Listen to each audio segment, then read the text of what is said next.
কিছু ব্র্যান্ডের প্রোডাক্টের দাম বেশি হলেও মানুষ কেন কিনে? একই কোয়ালিটি থাকা সত্ত্বেও মানুষ কেন একটা কোম্পানিকে বেশি ট্রাস্ট করে? আর কেন কিছু ব্র্যান্ডের নাম আমরা বছরের পর বছর মনে রাখি? হাই, আমি ফাহিম জামান এবং আজকে আমরা বুঝবো ব্র্যান্ডিং আসলে কি।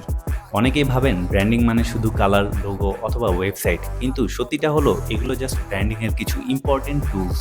ব্র্যান্ডিং আসলে মানুষের মাথায় আপনার বিজনেস সম্পর্কে তৈরি হওয়া পারসেপশন। কেউ যখন আপনার ব্র্যান্ডের নাম শুনে তার মনে প্রথমে কি আসে? ট্রাস্ট, কোয়ালিটি, প্রিমিয়াম নাকি কনফিউশন? এই পারসেপশনটাই আপনার বিজনেসের ব্র্যান্ডিং।